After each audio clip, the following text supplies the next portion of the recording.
or you want to start again? Okay, I think it's better to make a fresh start because we're not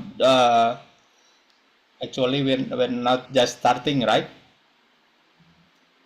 No, we start already. We already started. Yeah. Now So now I now have you recorded. want?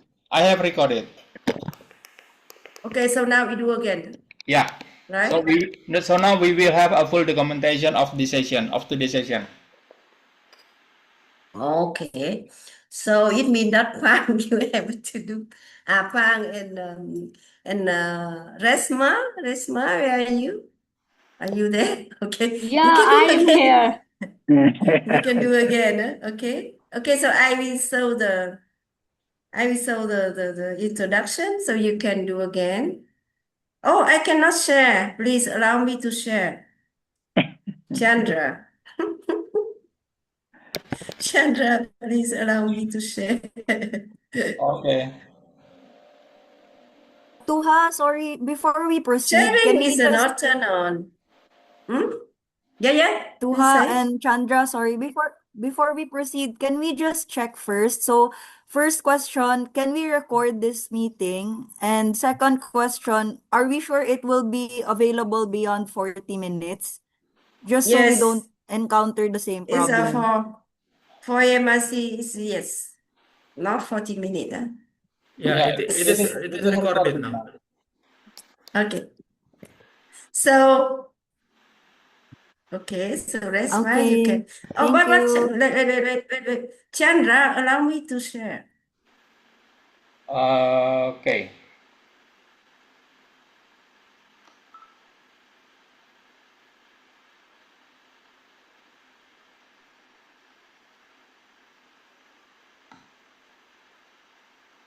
Okay? Not yet. Haven't. Yeah. Sorry. Okay. You okay. Not yet. No.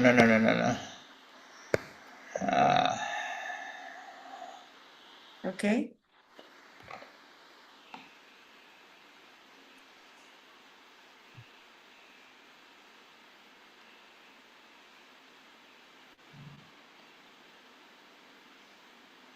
In the meantime, just also want to request everybody to share the link. This is a new link that we have for the call.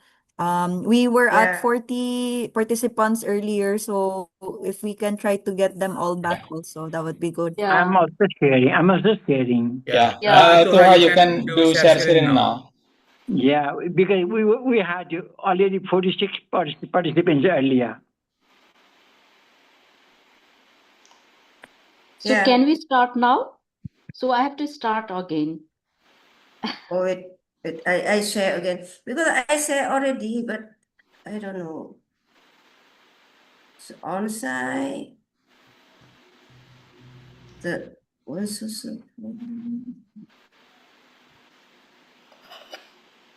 I say again.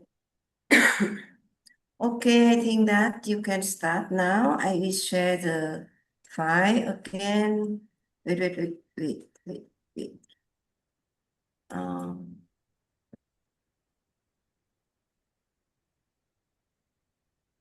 This is some technical problem. Okay. Okay, so now we start again. Sorry. Resma, the floor Yeah. is yours now. Thank you, Tua. So I have a chance to start again. Okay, anyway, good morning, good afternoon, and good evening to everyone joining us here in Cotonou and online from around the world.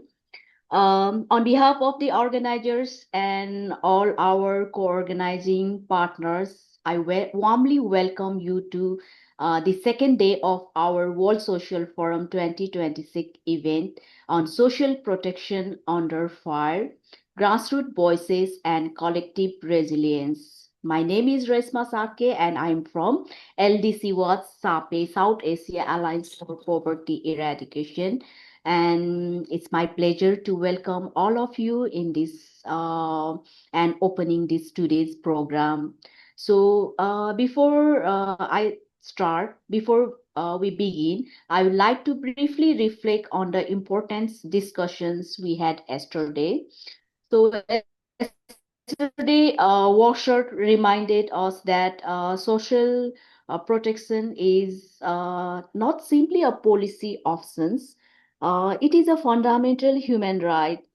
Through our first two thematic sessions, we heard powerful evidence and live experience showing how wars, armed conflicts, climate crisis, forced displacement, and growing inequalities are undermining people's access to livelihood, food, healthcare, education, decent work, and social protection. In Team 1, we explored the impacts of war and geopolitical conflicts on grassroots communities.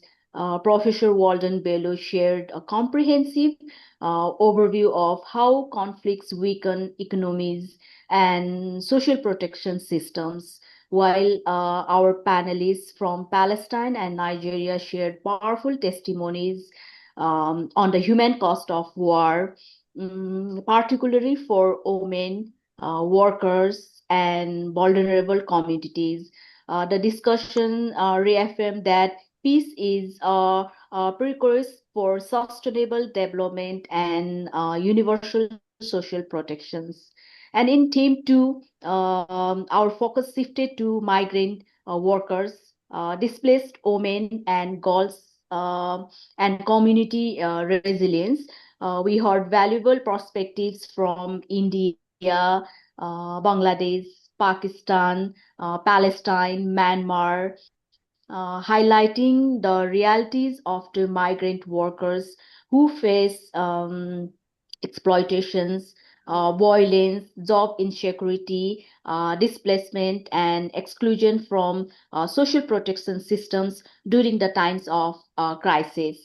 The discussion reinforced the urgent need for inclusive, gender responsive, and right based social protection that leaves no one behind. So, both sessions, several common messages emerge.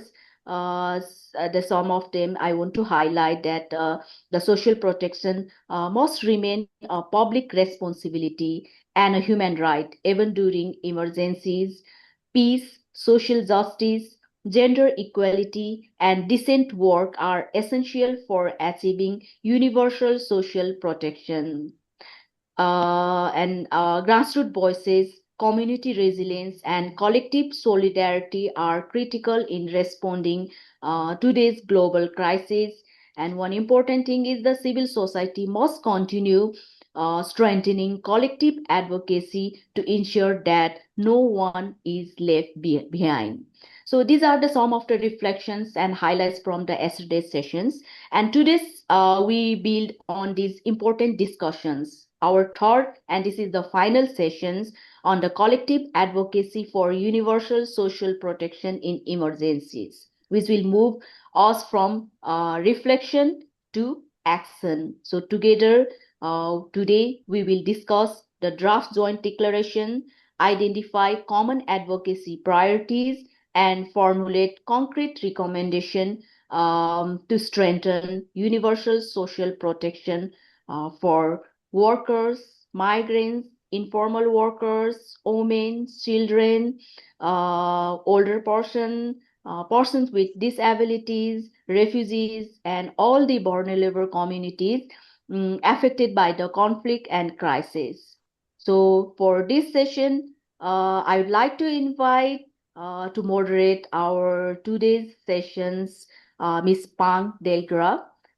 She is feminist, socialist, and a climate and economic justice activist with the End Austerity campaign, a collective working towards the complete transformation of the global economic system for people and the planet.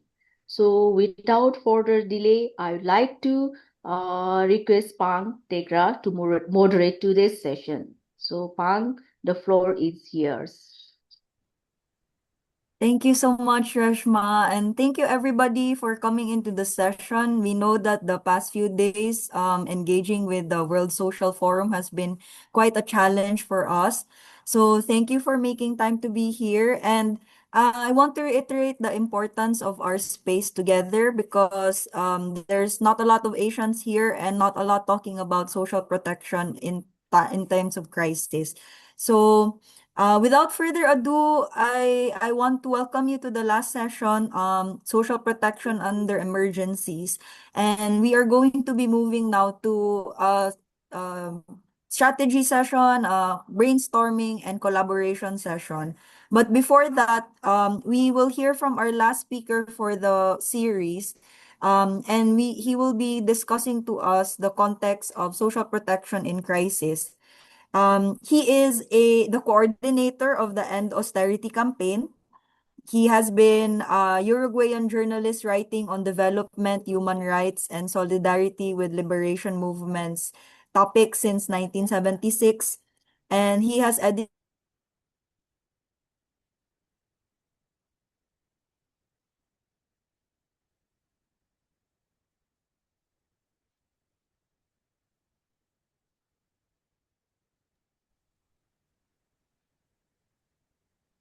Hello, can you hear me? Okay. Now, You now lost we can your hear you. last sentence. Yeah. So just to quickly introduce our speaker, he's the coordinator of the End Austerity campaign and a Uruguayan journalist who has been writing on development, human rights, and solidarity with liberation movements since the 70s. He's edited the Social Watch Report since 1996 and coordinated the network since 2000 and has served on advisory groups across many UN processes, in the UNDP, for example, and with WIDO, the Women's Environment and Development Organization.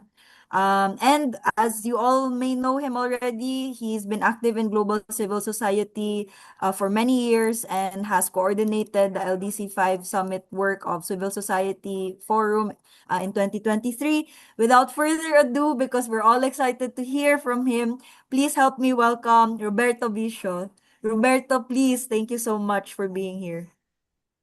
Thank you, Pang, for the invitation. I am very honored to be part of the World Social Forum in Africa and to be part of an event organized by LDC Watch, which is a network with which I have been associated and working together since its creation back in the year 2000, I think. So thanks for the invitation and for being here. Thanks also, Reshma, for the excellent summary of yesterday's meeting in its conclusions.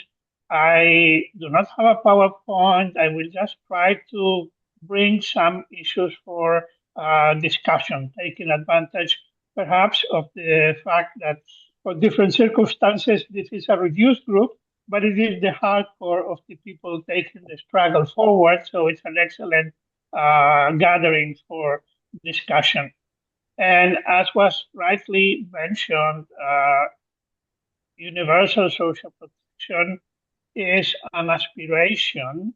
It is, on the one hand, one of the most agreed international aspirations, so much that it is even part of the Universal Declaration of Human Rights. So, which is 80 years old. So if for 80 years the whole world has been committed to providing universal social protection, well, what about job we have done? Because as you know, it is very, very far from being universal. And whereas in developed countries, the coverage of social protection is over 80%, 90%, 99% of the population. In many developing countries, it's the other way around, and the coverage is only for a minority, to the point that even in many African countries, a great percentage of the children born do not even have a legal identity because there is no registry, because there is not the very basic human right, which is the right to a name and to a recognition of the human dignity. It's not possible without having the state recognizing that you are born.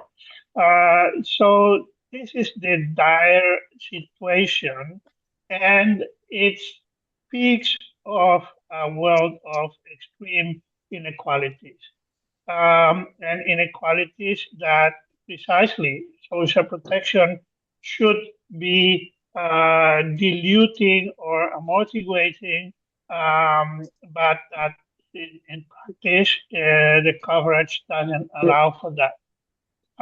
The COVID pandemic really provided, if it was needed, the demonstration of the benefits of having social protection system. Countries with social protection system, even developing countries with social protection systems with wider coverage, were able to confront COVID and its social consequences in much better situation and much easier and cheaper than countries that did not have these structures at all and either had to improvise them in order to reach the people affected by COVID or could not reach them at all, and people were left at their luck without any kind of support.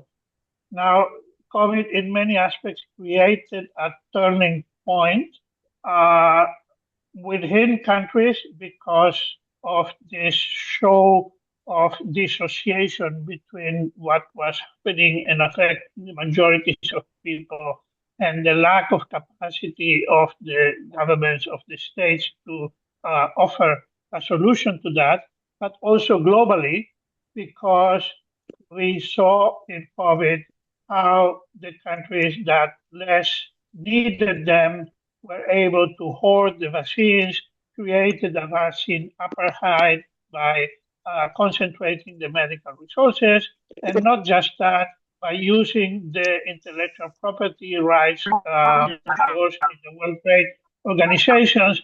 They even did not allow countries with the capacity to produce their own vaccines, like would have been the case of Bangladesh, which is an LDC with a major pharmaceutical industry, but the patent system did not allow them to produce the medicine for their own people or for export to other peoples.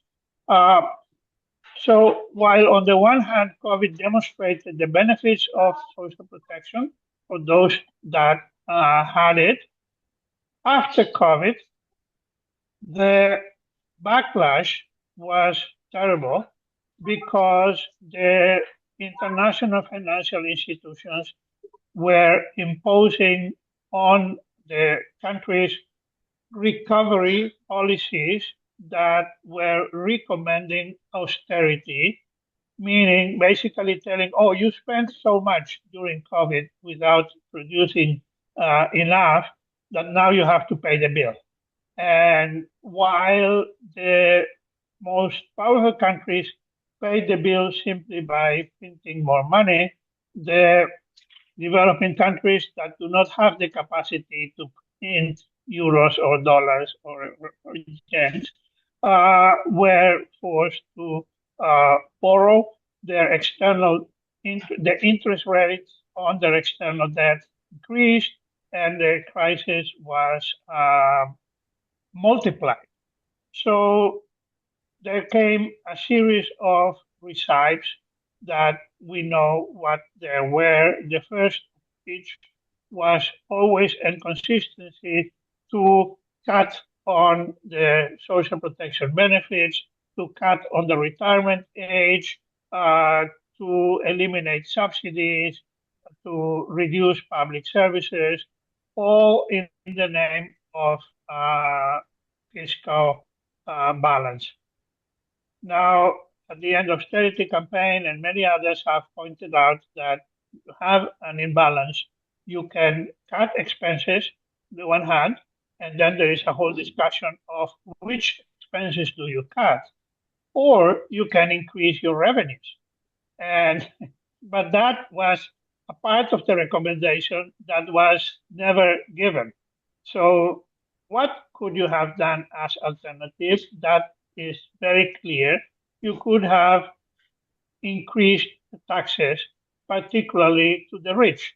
And this is led to a worldwide movement now about taxing the rich to face the evidence that, for example, oil companies are earning billions every day with the high oil prices resulting from the state of war that we discussed yesterday.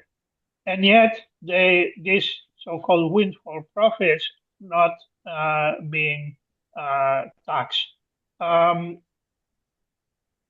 the same time, and we saw that yesterday also, there is increased expenses in the military, for example, which only sucks further resources from the public services and from social protection.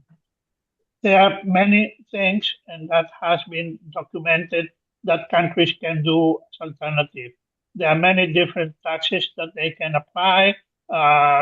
It could tax digital services, could tax financial transactions, could tax their mining activities in their own countries, and also fighting the illicit financial flows that are usually not by criminal activities. When people think of illicit financial flows out of Africa, for example, the image is blood diamonds or illegal wild animals and so on, which exist, but the main culprits of taking money out of African countries illegally are multinational corporations legally established in those countries that transfers their profits abroad illegally. This situation and the evidence of this situation is leading to the discussion of a tax convention within the United Nations in these days, at this moment in New York. This is being discussed. It was an initiative by the African countries that the rest of developing countries supported because precisely of the global nature of problems and of the problems of tax evasion and so on that require some international convention to face it. In a way, in the same way like climate is a global problem, so it requires global action. No country can face it by themselves, and it requires global collaboration. At the same time, when the evidence of global collaboration is so obvious, global collaboration is at its lowest since the Second World War, as we know, and countries that used to have strong collaboration efforts are cutting on their official development assistance to the point of making it meaningless, to the point of making it non-existent.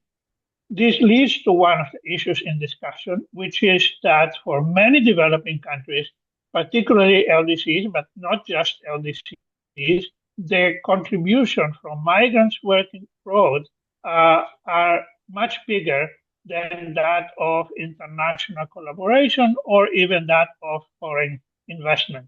So the biggest investors in their own countries are the migrants in many, many places.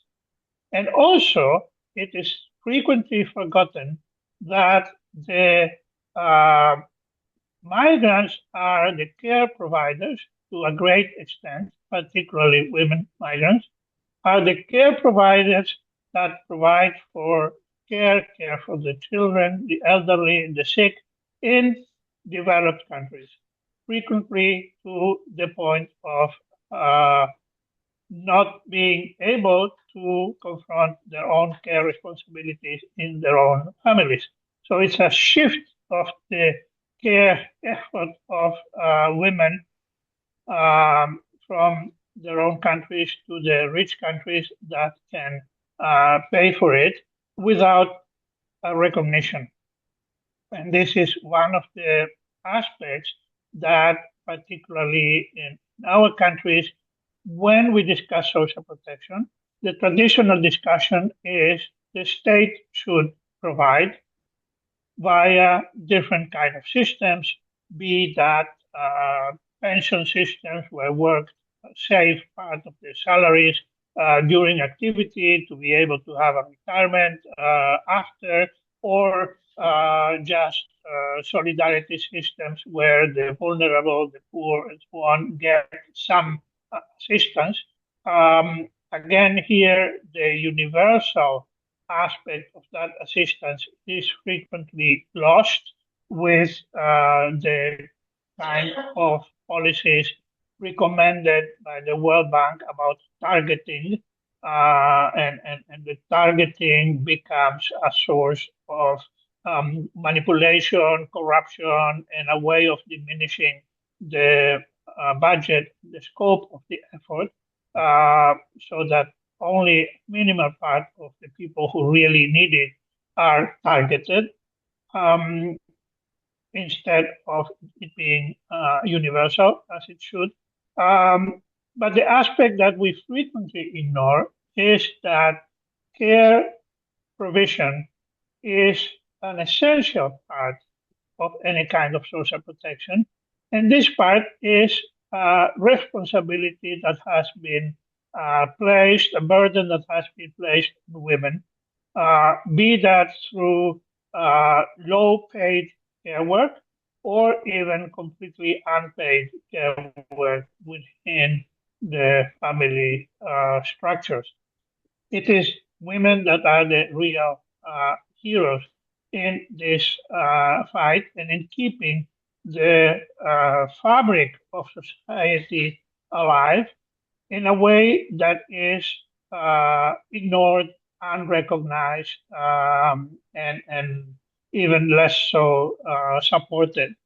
Now, a few countries, including my own, Uruguay, thanks to the struggle of many, many years or decades of women movement, which then came to be supported by the unions and the workers' movements, have declared care as a right to be cared that we all have, because every human being needs to be cared at childhood or at old age or when sick or when facing difficult circumstances in life. And that need for care should be a right. People are entitled to be cared, and the responsibility for providing that should be shared and should not be exclusively a responsibility of women.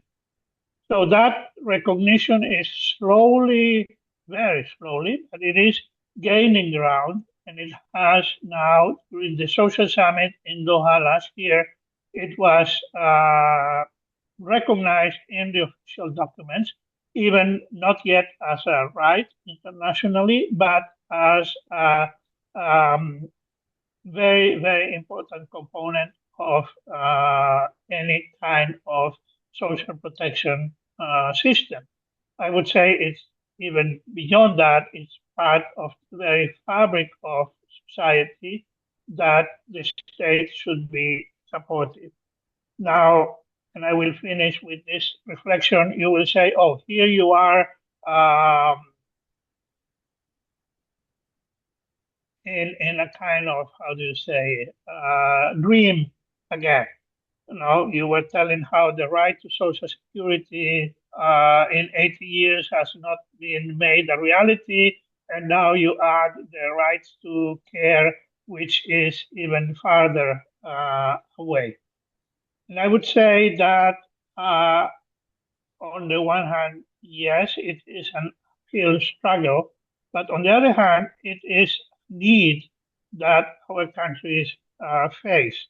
when we have in many countries 70, 80% of informal workers, when the informal economy is so spread and so on, how are we going to implant a social protection system based on the European model of 100% formalization? It will not work. We have to recognize our realities, and while on the one hand, efforts to formalize workers and worker relations are welcome and they can be done and they can be facilitated with the new information technologies, the care provision and the right to be cared, its recognition allows to open the path um, um, to improve not just the conditions of those that need it, but the very fabric of our societies that are so split, so divided presently in many, many countries. Now, people will say, oh, yes, but where will the money for that come from? And actually, the studies have been conducted in several Latin American countries showing.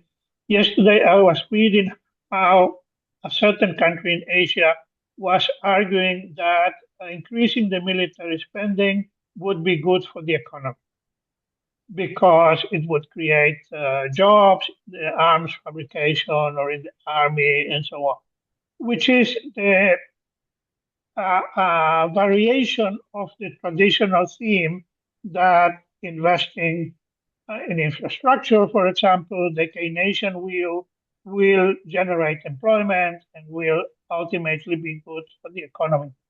Now, the studies that have been done in Latin America show that investing in care, meaning healthcare, meaning primary education, meaning preschool education, meaning daycare facilities, all kinds of investment in care creates more jobs and has a higher multiplier effect in the economy than investing in infrastructure or, of course, on the military. So it is not just need and a response to a social demand, but it's also economically good sense and good for future. So I think I'm ending that. I hope there is a debate and there are questions and answers. And I think that it is key what you are doing, which is reflecting on these intersections of climate, policy choices, geopolitical tensions, and I would add the considerations on care as central, as well as the notion that there are alternatives to the traditional austerity policies. Thank you so much. Thank you so much, Roberto, for your intervention. It was a great way to open this session and to actually lead us to brainstorming for what can we actually do as movements and civil society moving forward. What I learned was that actually social protection is enshrined and protected by various UN processes, that care work and investing in care in general is actually provide us with multipliers of benefits across the board. And so standing here now with everybody, understanding our context of crisis and hearing from Roberto about how it's actually possible for us and there is money for us to invest in social protection in all our countries. The question to us now as we move forward in the session is, what do we do together and what do we stand on together as Asian civil society and movements? Before we move on to the next part of our session, which is going to be on our declaration and our points of action together, I just want to check if there are any questions on the floor now for Roberto. He's going to be our only speaker for today before we move on to our collective plans and declarations. So I want to take a pause here Would anyone like to ask Roberto a question about the intervention and our context of crisis?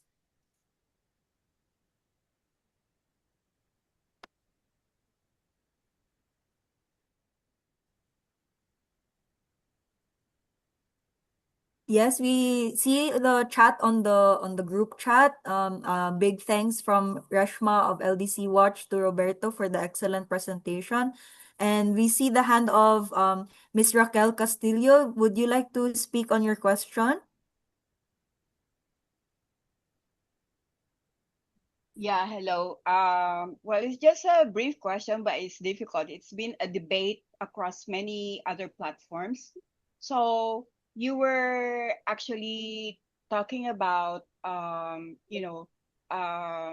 challenging all of these international policies so that we can get more universal coverage for these things, especially social protection. But aren't we shooting ourselves in the foot when we actually it's a debate, or when we actually push for uh, for giving priority and targeting more the most vulnerable in our societies, and that makes governments just reduce it to, for example, conditional cash transfers for the very, very poor, and then not really, not really pushing for universality, universal social protection for everybody. So it seems to be a debate that's happening. What is the better strategy to push for the universality, or to push for very targeted for our vulnerable sectors? Thank you. Thank you, Miss Raquel. Roberto, before you answer, I think we have time for one more question. So, we're on a tight schedule, everybody, as we would like to focus also on our collective brainstorming. So, thank you, Miss Raquel, and we will take Dr. Richard's question, and maybe that can be the last for now. But of course, you can also chat the questions that you still have, and we will try to ask Mr. Roberto to reply to you all through our emails and our post-event materials. So for now, just one last question to Mr. Roberto. Dr. Richard, would you like to share? Yes, please. Not a question really, but what is it? A contribution. I believe that when we want to work with this front, then crises are inevitable. We will surely be having crisis. So let not we forget that there are crises if we want to go through social protection. Thank you. Thank you, Doctor, for giving us the context now that the crisis actually will keep happening. So now a question of social protection also as a tool to face the crisis. So throwing back the floor now to Mr. Bisho, Roberto, can you tell us what maybe some last few thoughts from these questions? Yes, actually, the debate between universality or targeting is a major debate, and that is the debate that, for example, the Global Coalition on Social Protection Floors has been engaging with the World Bank for quite some time. There are many good arguments for universality, and there are many practical experiences about universality. The targeting logic is one that somehow appeals to the feeling of, oh, why should we give money to those that do not need it?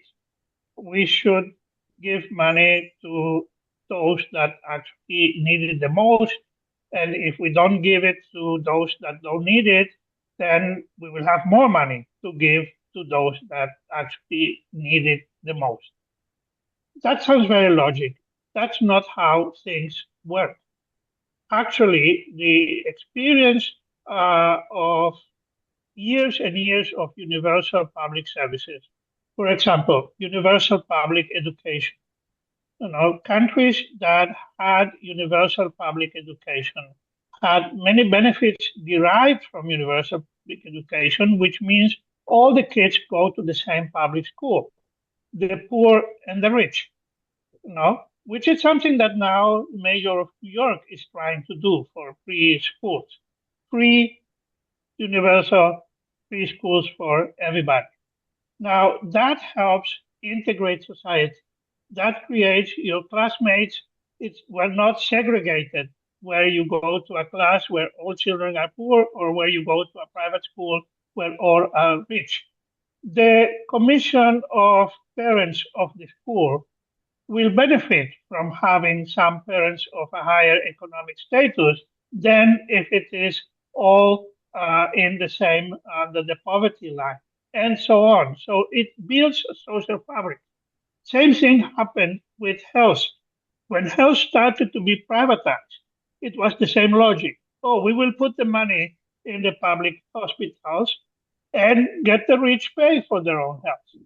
In practice, what happens is the rich pay from their own health, and then they protest because why should their taxes go to pay for the health of others? Whereas when you have a single benefit that everybody benefits from, they have a vested interest in defending that public health system. And I am not talking here of utopias. This is the case of Great Britain, for example, with their universal health system. Now, in Mexico, for example, a few years ago, they had a situation diagnosed where people over 60 were in poverty much more than the average of society, precisely because of the lack of good functioning social protection system. So when he was mayor of Mexico City, Manuel López Obrador, who later became president of Mexico, said, okay, everybody over 60 gets $60 a month of a benefit. Everybody, universal. Many people were saying, oh, I know of people that with $60, what they will go is go to a restaurant and spend it all in one dinner, or they will buy their golf balls and so on. Why give them money? But the fact is, he says, well, if I have to establish a system determining who needs it and who doesn't need it, when the statistics show me that 95% of the people over 60 need it, it's cheaper to give $60 to that 5% that they don't need.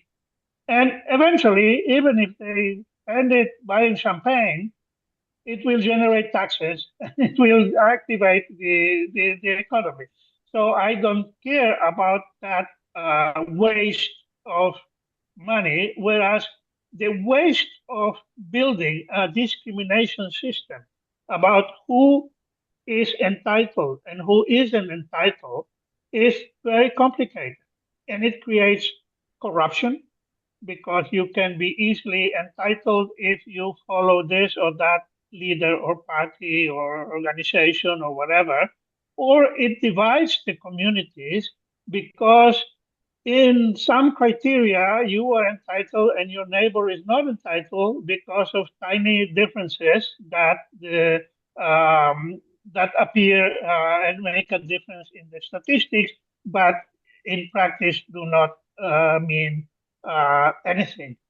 So that kind of logic speaks in favor of universality with many, many examples, the kind of part of the world where the benefits are universal, the actual spillovers of a society are much more positive than when they are targeted. When they are targeted, they become an easy target for those that want to cut the budget, for those that want austerity, because it benefits somebody else. It benefits somebody away and somebody away from the structures of power, precisely because they are vulnerable. So now the other question was about that and crisis? Well, it is precisely because of the crisis that we need to build the universal social protection. So universal social protection came out of the idea that, oh, you may be sick or you may suffer an accident.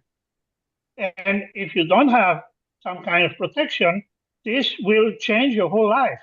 You know, this will, a circumstance that can be minor can become a life-threatening thing, can submerge your whole family into poverty overnight. But if you have a system of insurance and protection, so on, that will not happen. The same goes for societies as a whole. And as I was saying, the societies that had already established universal social protection, when the crisis of COVID came, they could face it with better tools than those that didn't have that. Actually, it should be remembered also that at the end of the day, the social protection is a result of the war. And it is, it was created because of the need of the nation state to have a population that was healthier, protected, and therefore willing to go and fight the neighboring country. Of course, the type of war has changed, and now it's being fought with drones and artificial intelligence less than with soldiers on the ground. But perhaps precisely because of that change is that the role of society and the role of women in particular as providers of care and of cohesion in the social fabric becomes so much more important than it was when it was the young men that were going out and fighting the war. Thank you so much, Roberto, for such a comprehensive response as well to the following questions. If there are any more questions, we can feel free to chat. But for now, we are running out of time and we still have several things to talk about. So thank you, Roberto, for your being here with us. Now we move on to the bulk of the session, which is about what do we do together and what do we stand on together. And for this part, I would like to introduce the lead of the drafting team for our shared declaration because, as you know, we have been working together for a few weeks to mount this collaboration. And so, without further ado, I would like to introduce Professor Vijaya Kumar, the president of Lanka Estate Workers Union and treasurer of the Ceylon Federation of Labor. He's held leadership roles in several organizations, including Sri Lanka's National Institute of Fundamental Studies, Industrial Technology Institute, and the UN Commission on Science and Technology for Development.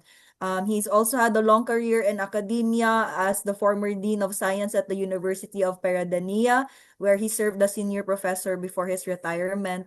And we're happy to have him here to lead us in the articulation of our demands and our position towards social protection in times of crisis. So without further ado, please help me welcome Professor Vijaya Kumar. Good morning, everybody. Sorry, it's good morning, good afternoon, or good evening, depending on where you are. I must first apologize. After that upset in the Zoom, my video has gone off, so you will not see me. But I shall. But most of my presentation is about the draft declaration, so it will not be much of a problem. See, what it is my privilege today to present to you the draft declaration. And the draft declaration is on the right to universal social protection during times of war and accelerated climate change. Now, I am from Sri Lanka. I represent the Lanka Estate Workers Union, but I also took the lead because I am also a member of the AROS, Asian Roundtable on Social Protection, and AROS gave the leadership to several other institutes who have contributed to this draft declaration. Can we get the next slide, please? Yeah. What is the basis of the draft declaration? We have been talking about this all these last 2 days, both days. The thing is, we have noticed in the last 5 years there have been lot more conflicts than that has been taken place that has been there in the previous 5-10 years. And the second problem is there is a big change in the climate. Right? If you look at the conflicts, there's wars now in West Asia, which started by the US in Iran, then Palestine, which has been a long drawn attempt by Israel to expand its territory. Ukraine, Russia is attacking Ukraine, and there's constant war there. Myanmar, after a coup, and Thailand, where there are border problems, and Cuba, which is unfortunately facing a lot of sanctions from the US. But more than that, there's also another thing that we have noticed: the climate change in the last few years has got very bad. Even only last month there was unbearable heat all over Europe, but this is true in most of the world. There's unbearable heat, droughts, floods, wildfires, and storms. And this is because we have not been looking after our environment. The environment degraded, forests are being destroyed, and the fossil fuels are being, industries are being encouraged, mining has been encouraged, and these are all polluting industries which are contributing to climate change. But while this has some effect in the developed countries, now the effect on working people in poor countries is much more. Some wars sometimes end in the death of a wage earner or the displacement of workers, and they lose their job and their pay. And this is also true if there's climate changes, if there's a major, like the deployment we had in several places, people lost their homes, lost their jobs, and they were displaced and they have probably no place to stay. So we end up with having starvation, hunger, and also the access to health and education. If you are displaced, you can't go to get your education, nor can you get your health. But we are mostly concerned with the loss of social protection and especially maternity benefits. Now, next one, please. Social protection has been in many forms. Now, paid leave, including sick leave, is something that people in the informal sector very often do not get, and also true. That's true of, sorry. No. And that is also true of maternity leave. Healthcare, as we heard from the previous speaker, now this is something we can actually do something about, because in Sri Lanka we have free healthcare, although this has been diluted a little bit by allowing doctors to do private practice. But if we have a single government-funded healthcare, that solves part of the problem for most informal workers. The third point is the protection from unfair dismissal, sexual harassment. These are all problems if they face, especially informal workers, and protection from forced overtime, workmen's compensation for injuries, which there's a law, but very often they don't get it. What's happening? And retirement benefits. What's happening?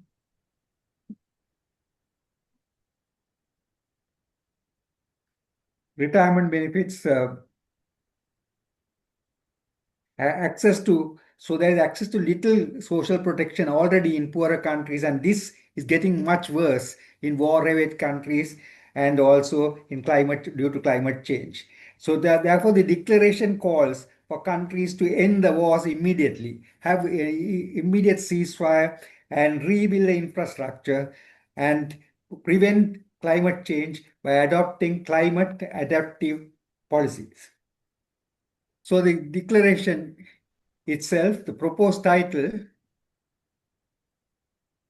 is WSF 2026-2026 Declaration on the Right to Universal Social Protection During Times of War and Accelerated Climate Change.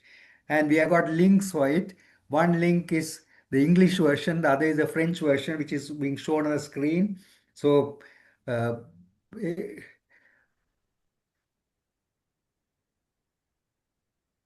and now I can go on to the declaration itself. Now the declaration is strong, is because we have strong concerns, civil society, organizations, and campaigners. We have strong concerns about the effect of war and climate change, and poorer countries, particularly, are losing social protection because of these effects, as I told you, and particularly maternity benefits. Now so the declaration says all that, and and we consider that universal social protection is an important human right that should extend to all working people, including those in informal economy, especially women, people with disabilities, gender diverse communities, and other marginalized groups in developing countries. Sorry, can we get to the declaration? We are now the next one. We just finished the next one also. Right, next one. Right, this is what we just said. And then we get on why we are doing who are involved. We are recognizing the effect of wars and climate, and then we say now we come to the next one. This is this page. The importance of global. Now we all understand that if there's global peace and security and sustainable development, then half the problem is solved. But so we have to try to aim at that, have a safe, clean, healthy, and sustainable environment in order to further universal social protection.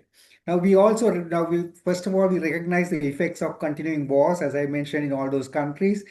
And these countries, often they are justified by powerful countries in the name of democracy, security, justice, or international law. And what they actually do is they destroy poor people's access to work, livelihood, food, healthcare, education, shelter, and social protection. Because due to war, people are displaced, large-scale displacement, lots of deaths, destruction of infrastructure, and even whole economies collapse of public service, and deep economic insecurity. If we look at the situation in the Iran, for example, Iran-Israel war, this has not only effects in Iran, that area, because of the global energy shortage and sanctions imposed by powerful countries, the economies of developing countries have gone into crisis, impacting all other sectors, including food, health, and the provision of social protection. The second thing will go on, ongoing Israel genocide, the occupation of Palestine, and Israeli military attacks on Lebanon have killed more than 80,000 people, particularly women and children. And this is part of their strategy. No women, no children, population will decrease, and you can grab more territory. Over the past 3 years, and the effects of siege, movement restrictions, forced displacement, the denial of essential services, and ill treatment of Palestinian prisoners, these all create reactions from the Palestinians. All these undermine the rights to health, education in this area, and their land is getting more and more constricted. So there is no, so this is an assault on the rights to social protection, health, dignity, and life. Around 500,000 soldiers and 50,000 civilians have died in Ukraine and West Russia, and in the last 5 years of the war, showing no significant. At the end of if you look at it today, there has been no significant gains for either side. So, but what we have is lots of Ukrainians are refugees in Europe, and a lot of Ukrainian people who occupied east of Ukraine are in Russia, most of them with little or no access to social protection. Now, next slide, please. Sorry. Then fighting involving artillery, sorry, that's correct. Drones and airstrikes are happening in Pakistan and Afghanistan. The Taliban, who used to have a friendly relationship with Pakistan, have now had problems because Pakistan thinks that the Taliban groups in Pakistan are rebels, and that they have evicted them from Pakistan. On the other hand, the Afghans believe Pakistan is trying to dominate them. So the result of that is there is infighting, and there's a lot of people who have died. 4,000 have been died, and several thousand are displaced. The Afghans who are working in Pakistan have been evicted from Pakistan. So there's no access to whatever little social protection they had. The 2021 coup in Myanmar and the subsequent civil war has resulted in hundreds of thousands killed, millions internally displaced, and that means that there is no agriculture, production is reduced, trade impacting civilian life and access to social protection. Skirmishes, next slide, please. Skirmishes across the Thai and Cambodian border, it's about some temples, I think, and this has also resulted in hundreds of deaths and displacement of 500,000 population, effect on both sides of the border, affecting their access to social protection. US sanctions in Cuba, which have been there for several years, have been strengthened under the present American regime, leaving Cuba starved of fuel, food, and medicines, resulting in widespread unemployment, hunger, unstable electricity supply, and reduced access to social protection. So these are all wars that are ongoing, and this is all affecting social protection. But as far as climate change is concerned, we notice the negative effects of climate change and environmental degradation, leading to unbearable heat, drought, floods, storms, largely caused by the lack of action or the dismissal of warnings by climatologists and scientists to do something about it. Nothing is being done because the interests of big business, which is to destroy forests, expand fossil fuels and mining, and environment degrading industries, is favored by governments. This all results, this changing climate results in displacement of people, reducing the access to shelter, healthcare, and social protection. Next one, please. So recognizing that the heaviest burden imposed by war and climate change is borne by the ordinary people, especially working people, particularly those in informal employment, women, girls, and those segments of population already in vulnerable situations, including children and youth, older persons, persons with disabilities, migrants, refugees, ethnic groups, and communities already pushed to the margins, especially in the poorer countries, losing whatever little access they had for social protection. So noting that women and girls bear a disproportionate burden as they not only lose livelihoods and access to essential services, but also face increased unpaid care responsibilities, heightened risks of gender-based violence, disrupted maternal and reproductive health services, and significant barriers to accessing social protection, and that women working in the informal economy, migrant women workers, pregnant women, single mothers, and women with disabilities are particularly vulnerable during crisis. So next slide, please. We recognize further that the large number of migrant workers, this is a special problem for Asia, with Asian countries, the large number of migrant workers who are working in West Asia, the Gulf countries, and in Europe. And they are mostly involved in domestic and care work, but also in other areas, other less paid and insecure sectors. And these people face multiple layers of vulnerability.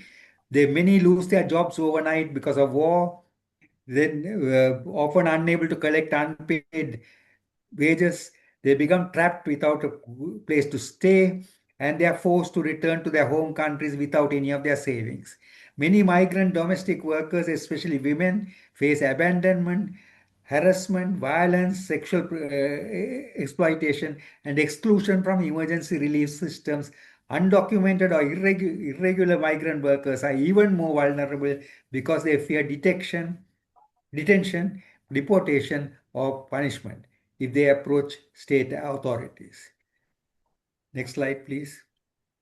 Noting also that when war affects migrant workers' employment and income, it creates a direct crisis for their families and communities, since they are often excluded from social protection in both destination countries, where they may not have access to health care, unemployment support, maternity protection, injury compensation, safe shelters, legal aid or evacuation support, and origin countries where they may not be covered by social security schemes because they have been working abroad or in informal employment.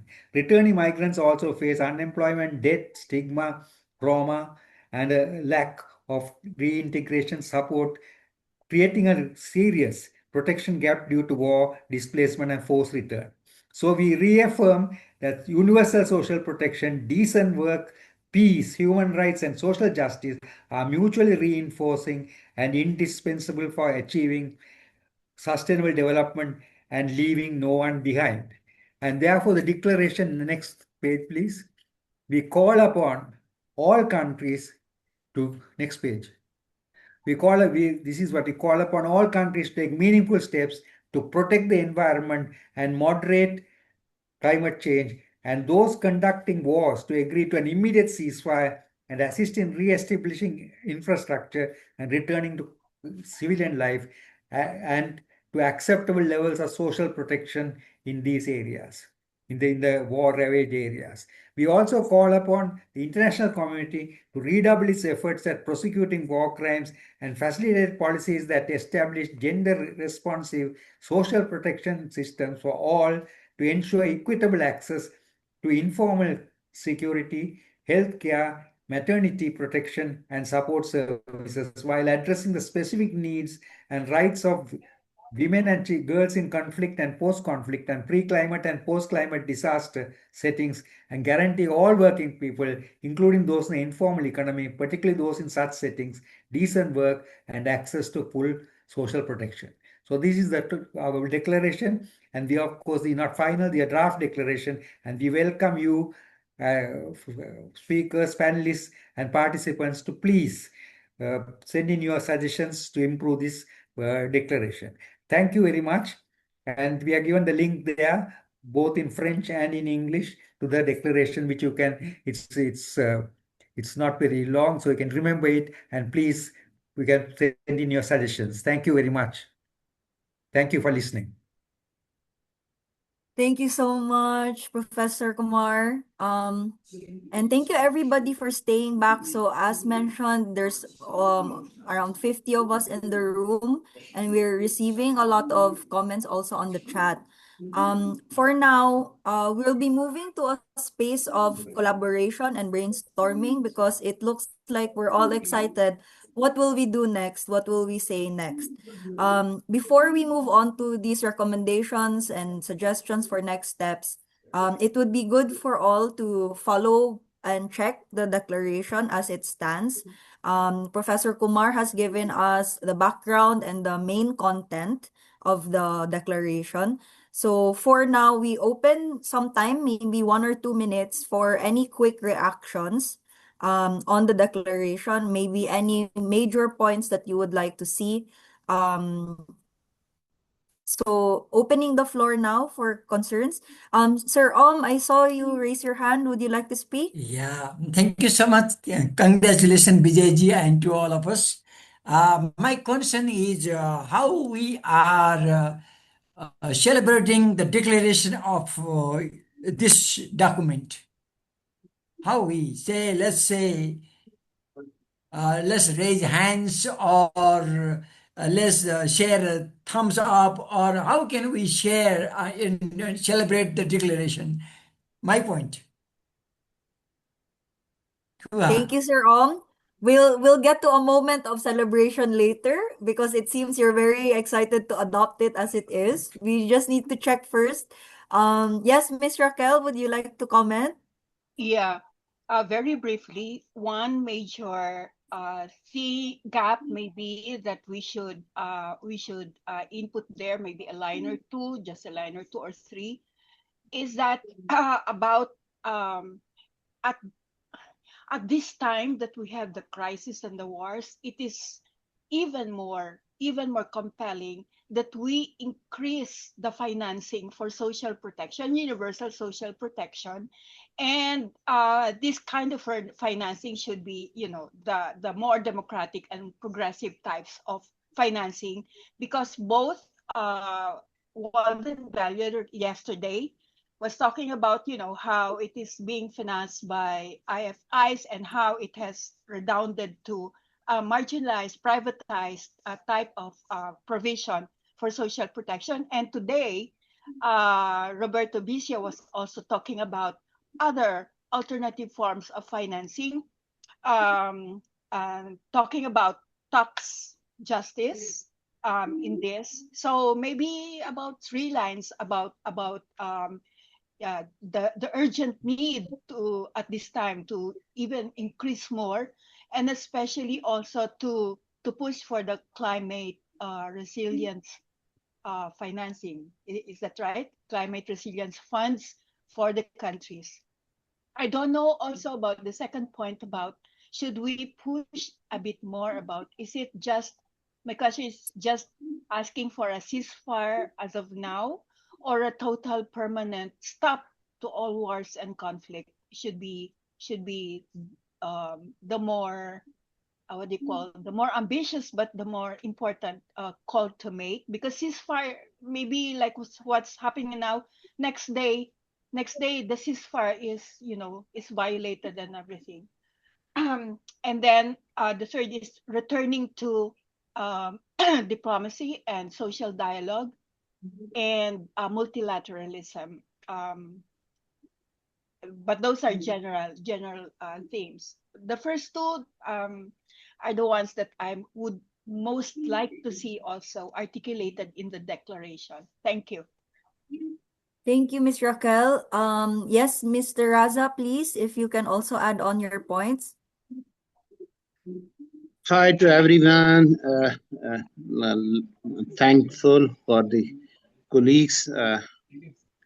I yesterday watched the Palestine presentation presented by one of our fellows. So unfortunately, mighties of the world have very much grip around the world, whether it is Palestine, Lebanon, Cuba, or Venezuela. And their target is very much their economic interests. They are changing the social construct of the world as they want. So unfortunately, we don't have enough space where we can stand up and come up with practical solutions to block those nations, or you may call it economic mighties, that they want to dictate rest of the world for their own economic interests.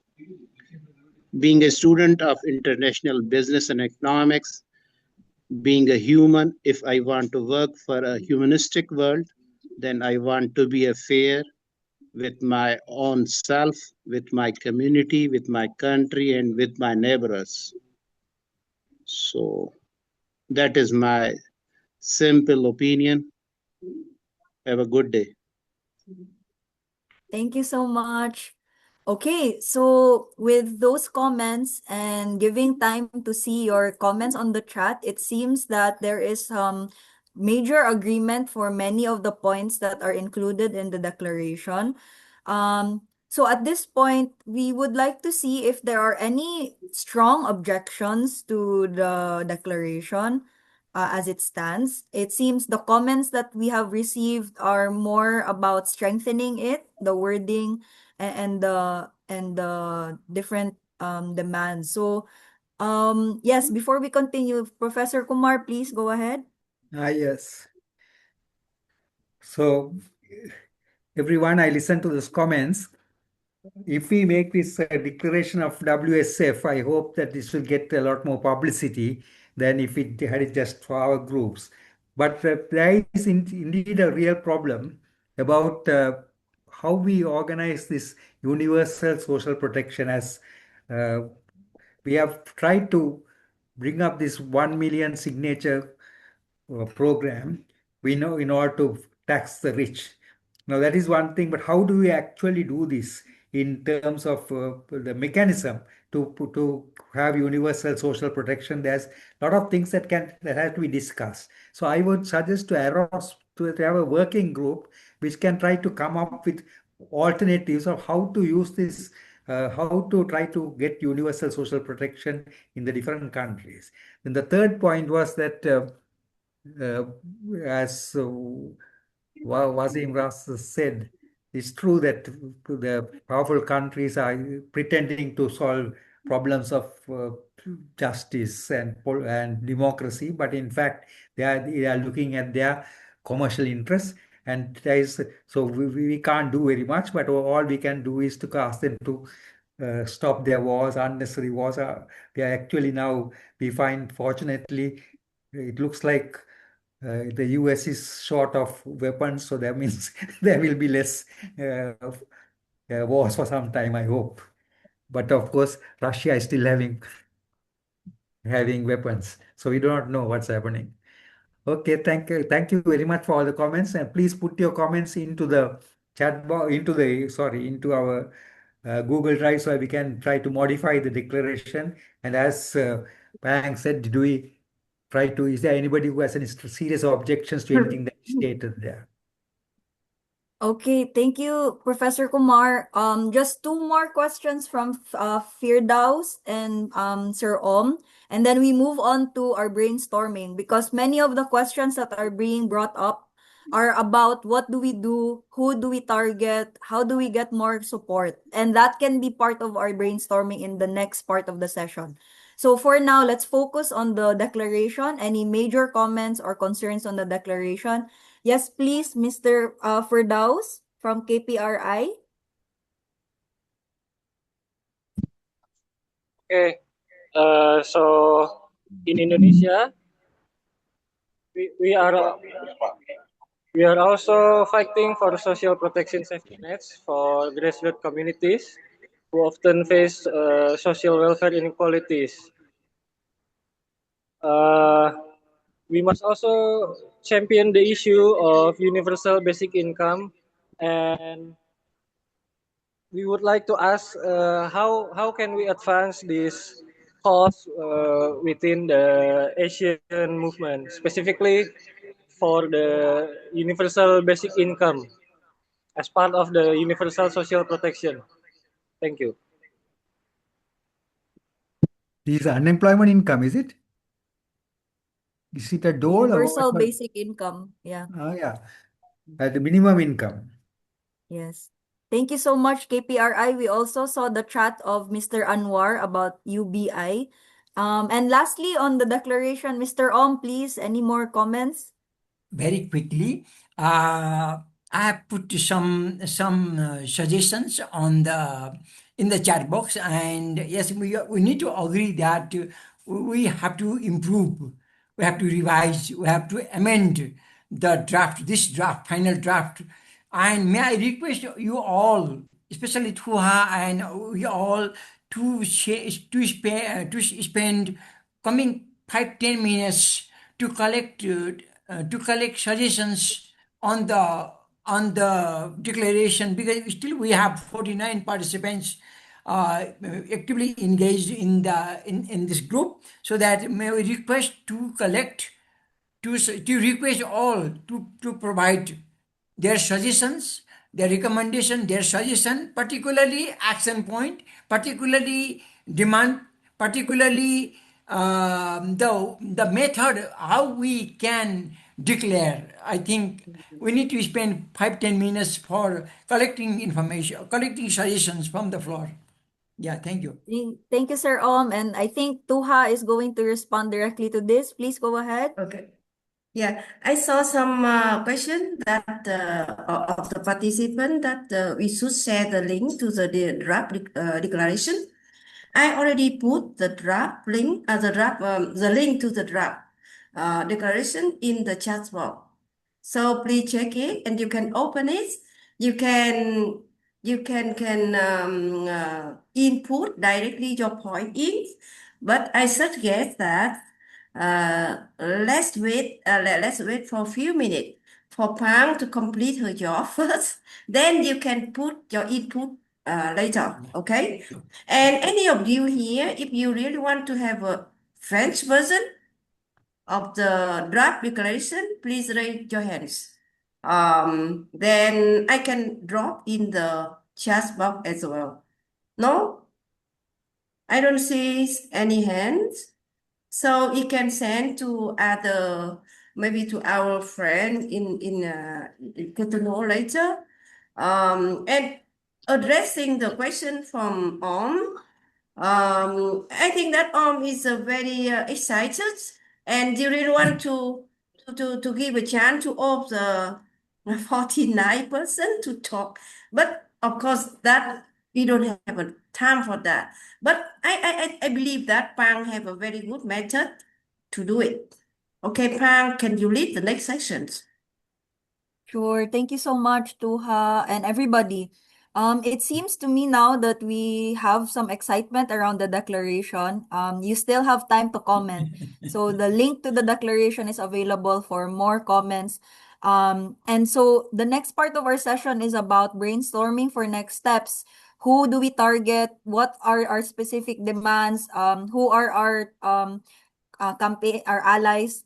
But before we jump to that, I see the hand, maybe one last hand and check because we saw you raise your hand, Miss. Hello po, Dr. Ferneo. Please Hello. go ahead for any comments. Okay.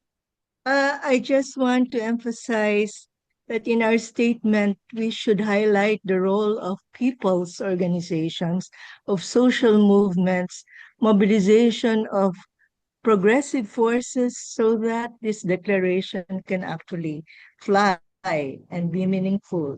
Because the states and the international community, as we describe it, will not listen unless there is a force that can force them to listen. So somewhere, or maybe a common theme in the declaration should focus on the real roots and source of change, which is us, civil society. Governments will not listen if we do not have a critical mass behind us. So that our call should not only be addressed to governments, but also to like-minded forces that should come together and have a solid international network that will work not only on social protection, but also on issues of war and peace. So I think this very one-way trajectory, we address our declaration only to states or the United Nations. I think there should be a more comprehensive way of really using the declaration to mobilize forces for change. And that should be clear in the document. Thank you so much. So everybody's very excited. Can I maybe take a pause before we go to brainstorming? Because many of the inputs so far are about what do we do together? And we will discuss that in next 10-15 minutes. But for now, in this moment, can I see a thumbs up if you are reading a consensus of agreement on the declaration in the room? Are there, we can, maybe I still see a hand from Rose. Last comment from Rose and see if there's any more comment. Okay, so I think no more hands up. Can I just see thumbs up from everybody? Maybe in your video, maybe on the Zoom. I don't think we can do on the Zoom. Maybe on your video or on the chat, if you can show us that you are generally in agreement with the additions and with the notes that have been provided, as long as we strengthen the wording, you are okay with the declaration as it stands. Pang. Yes, sir. Can we request Chandra to make a photograph Allow the while we thumbs up? Yeah, if anyone can turn on the camera, you can do it. Yeah. Yes. So looks like all of us are very okay with the current version. We still have one day to strengthen it. The document will be shared for more strong comments, but it looks like we're all happy. Yeah. Sorry. Thank you, Chandra. Okay. Okay, I'll do countdown. In 5 seconds, I'll take a picture of all of you with your thumbs up. Yeah. Okay, in Thank 5, you. 4, But I don't have a 3, video. Let's 2, 1. Okay, photograph let's taken. approve declaration. Thank you very much. Thank you very much. Very happy to see all your face. Thank you Yeah. so much, everybody. So for the next, we are really running on time. Sorry everyone in Asia. I know it's already night time. And here in Benin, it's also lunchtime. So we maybe spend 10 more minutes. I sent a link on the chat and I will share my screen now because the questions that come up about what do we do next is really a very important question for us.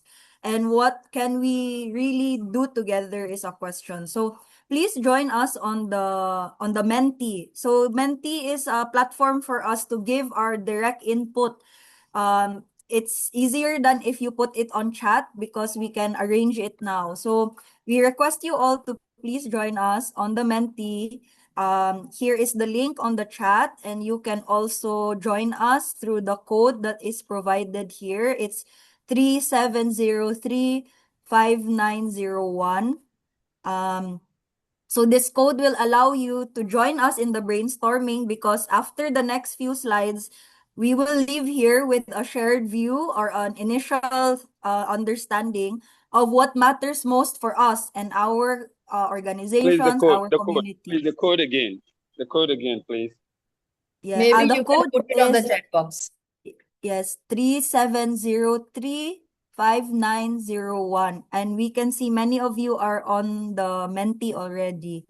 Thank you Yeah. And again also for the link, being. I also send the link to the chat box. You can just Yeah. click on the link. Yeah. Okay, thank you. So we start now with the first question, everybody.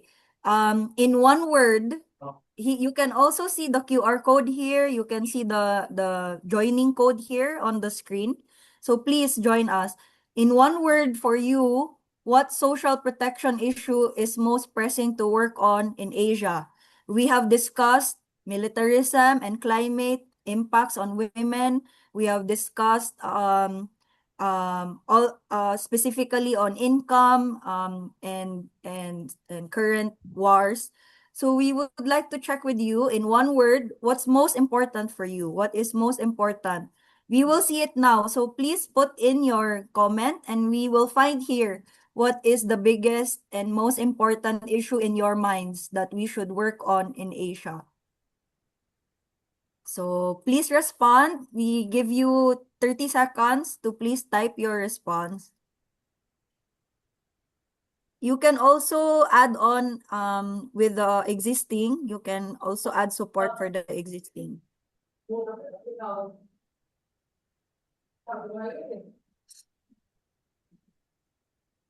So while everybody is responding, we can see now there's climate, impact on women, political will and financing for USP, maternal health and impacts on women, universal health care, informal workers.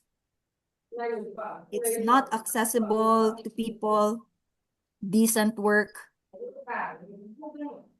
So we wait for you first before we move forward.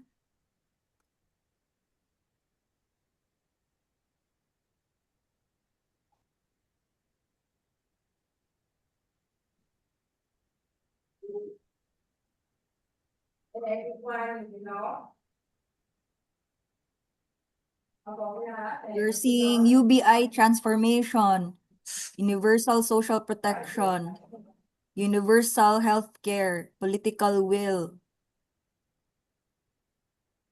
Okay.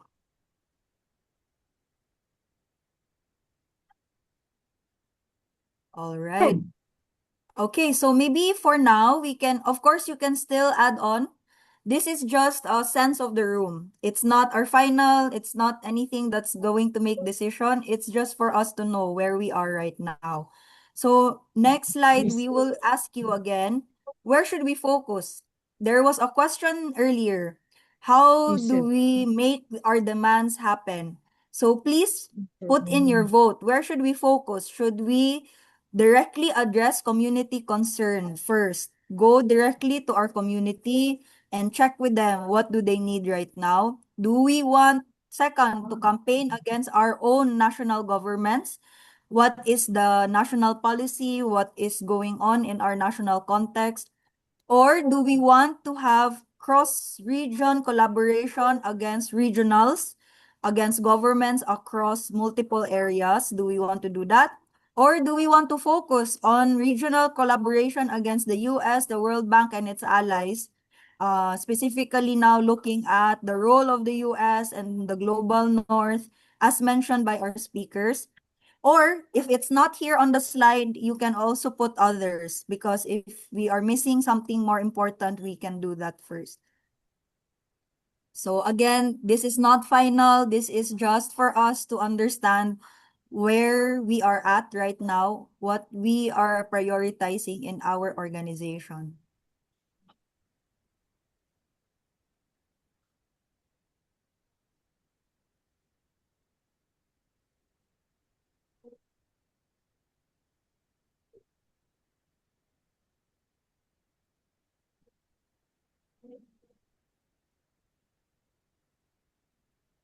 Okay, 30 more seconds. If you want to, please put in more. And for those that said others, you can also give us your thoughts on the chat, in the Zoom chat. What do you want to focus? If not addressing our community concerns or campaigning against government, what else would you like us to focus? Okay.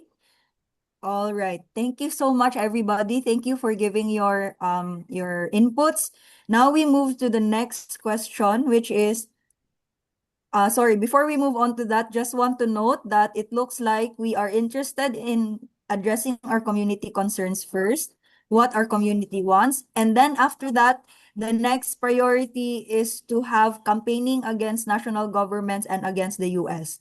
So that can be inputs for us as we proceed in our collaboration in the future sessions. Okay, so next question.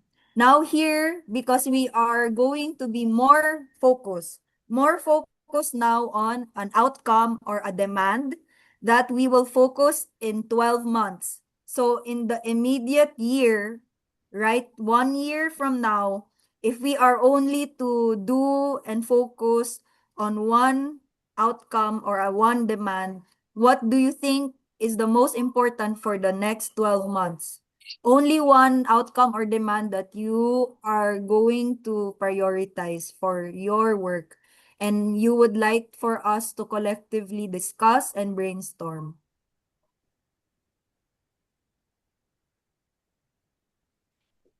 So we already have some very strong position for universal healthcare and universal social protection for migrant workers.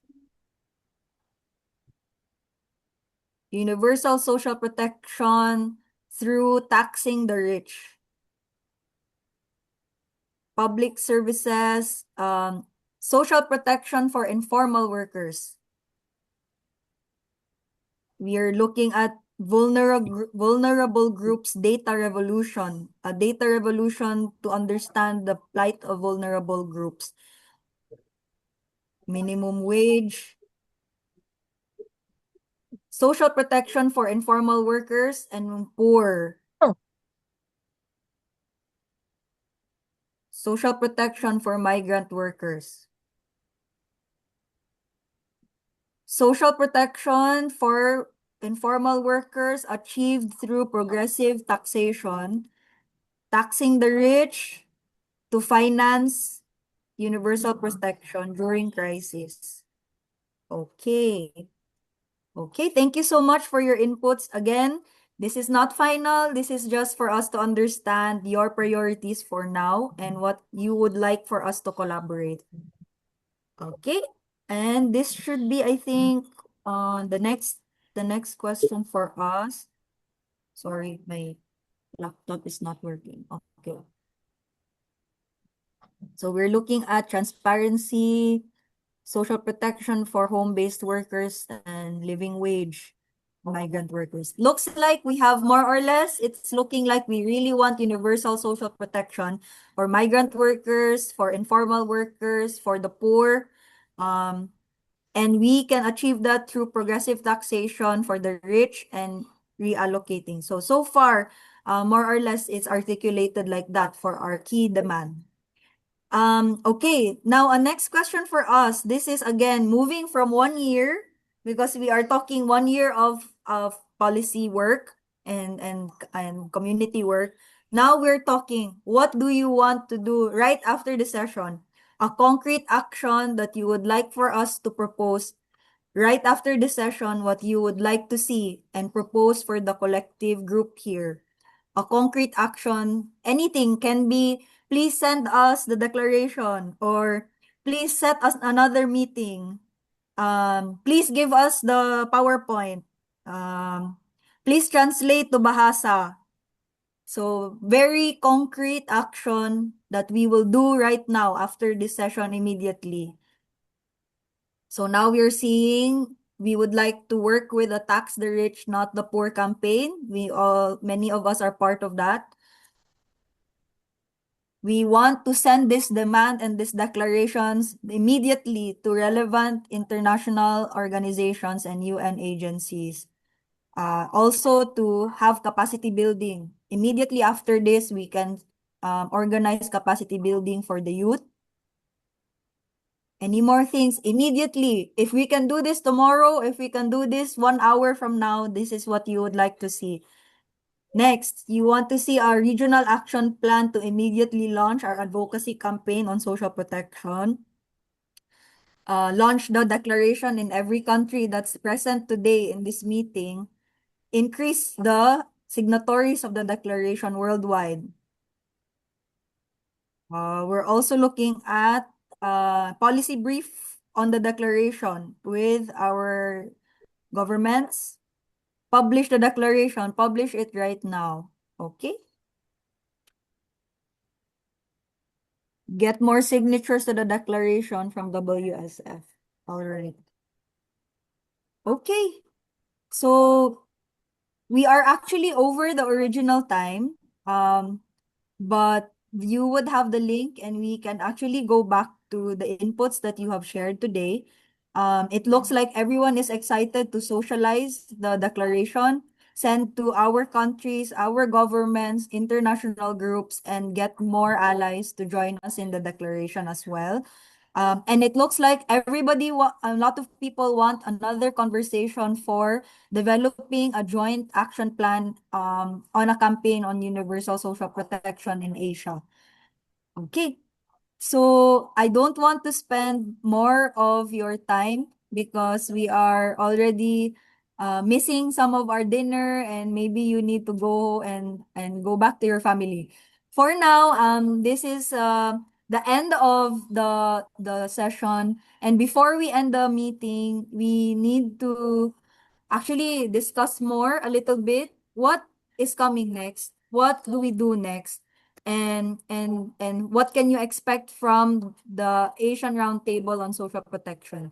And so for our last speaker, I would like to introduce the director of the HomeNet South Asia Network, the committee member on HomeNet Thailand, and serves as the executive committee of HomeNet International. And she represents informal workers in Thailand's national health and home workers protection bodies, advocating for social protection policies and gender-specific perspectives. At the ASEAN level, we would know her very well because she supports organizing, capacity building, and advocacy, especially for informal workers across Cambodia, Indonesia, Laos, Philippines, Thailand, and Vietnam. As our last speaker for the day, please help me give a warm welcome to Santari Sangging. Please, Santari, take the floor. Thank you so much. Oh, Santari, you're still on mute. Sorry. Yes. Okay, now, no? Yes, we can hear you. Thank you so much for giving me this chance.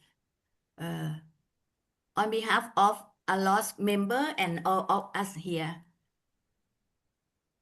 we would like to confirm that as long as the distribution of wealth in this world remains unfair for working class, social protection in its various form is also one of the very important human rights and should be extended to all working people, including those in the informal economy, especially women, migrant workers, people with disability, gender diverse communities, and other marginalized groups in developing countries. We learned from yesterday's webinar that war, militarization, geopolitical conflict, which occur in every corner of the world, and internal crisis and destroying people access to work, livelihood, food, healthcare, education, shelter, and social protection. Such circumstances increase people's suffering and make it difficult for people and CSO like us here to draw government attention and secure investment in providing fair and effective social protection. Today, the panel on collective advocacy for universal social protection in emergencies is very encouraging and inspiring us to continue our struggle. To answer the question of what's next, according to the thing that we discussed earlier. First, for your further comments on our joint declaration, all participants can share your comment before 9 continuous time, or can say that 3 p.m. ICT tomorrow, to ensure that your comments will be included before we submit this joint declaration to World Social Forum Secretariat and circulate this for further endorsement. And we hope that you will be one who join endorsement. And if you have any suggestion for sustainability of our advocacy for universal social protections, please also share your idea. Can be on the chat, in the chat box right now, or you can do by follow our page and website. The third thing is, as a loss and co-organizer here, we commit to hold regular follow-up. So please come to visit our website and page for further follow-up, including the things that many people already raised. The campaign on financing that we are ongoing campaign. The name of the campaign is Tax the Rich to Finance the Universal Social Protection. So let me close this webinar by reaffirming our commitment to universal social protection for all. This will be the heart of our collective advocacy and effort toward achieving a better world, which is the dream of the World Social Forum. Goodbye, and we looking forward to seeing you again soon. Just 1 minute before we leave. Can I? Yes, please. To have. Okay. Thank you. Because I put in the chat box the link to the draft declarations. So please, of you, take the link, and you can work on that. You can directly comment on that. Okay. And I hope that our on-site group we have to send the link of the French version as well. Okay. Forget Great. that. Don't forget that So before 9 a.m. tomorrow. Tomorrow is a Cotonou time. A Cotonou Yeah, time. and mean 3 p.m. right? 3 p.m. of ICT Indochina time. And maybe the last one, we have our rapporteur, Risa Essen. Do you want to remark something? Risa. Hello. Yeah. Okay. I only have to give my appreciation, a very, very great thanks to Dr. T. Ho, Pang, and the entire what is it? Members of social protection. Yeah.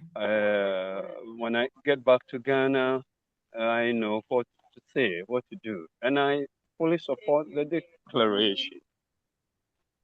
Dr. Vanta, I'll communicate with you mostly to see the way forward. Thank you all. Thank you very, very So much. my last sentence is thank you everyone who Thank made you. this today webinar possible. Thank All you. speaker, all co-organizer, and most of all the participants. Thank you so much for your commitment. Thank you, Santari. Especially to those who were interested but unable to join. Bye bye. Pang. Is that Bye 9 bye. a.m.? Bye bye. Bye bye. Wait. Bye. 1 Thank you second. so much. Is that Bye. 9 Thank you. a.m. Cotonou time? Is okay for the input of Yes, the we declaration? can still do it. Yes, we can help you. And Okay. here we will try to socialize Bye here in bye. Bye Benin. Bye bye. bye.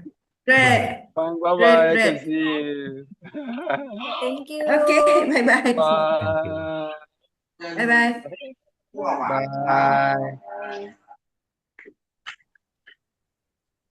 Bye.